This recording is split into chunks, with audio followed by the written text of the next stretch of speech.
വ്യക്തിവൈരാഗ്യത്തെ തുടർന്ന് ഭിന്നശേഷിക്കാരായ യുവാവിനെ ആക്രമിച്ച് പരിക്കേൽപ്പിച്ച പ്രതിയെ കുന്നംകുളം പോലീസ് അറസ്റ്റ് ചെയ്തു.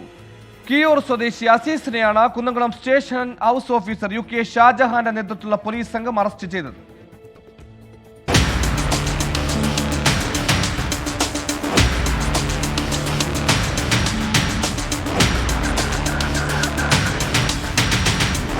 കഴിഞ്ഞ 3-ാം തീയതി രാത്രി 10 മണിയോടെയായിരുന്നു സംഭവം.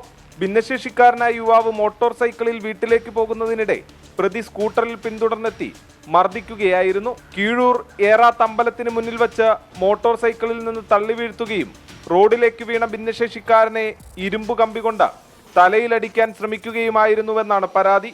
ഇരുമ്പു കമ്പി കൊണ്ടുള്ള അടിയിൽ ഇടതുകാലിനും മുഖത്തും പരിക്കേറ്റു. അയൽവാസിയായ ഇരുവരും തമ്മിൽ അതിർത്തി തർക്കം നിലനിന്നിരുന്നു.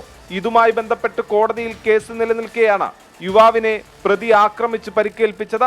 പരിക്കേറ്റ യുവാവ് കുന്നംകുളം പോലീസിന് നൽകിയ പരാതിയുടെ അടിസ്ഥാനത്തിൽ നടത്തിയ അന്വേഷണത്തിലാണ് പ്രതി പിടിയിലായത്.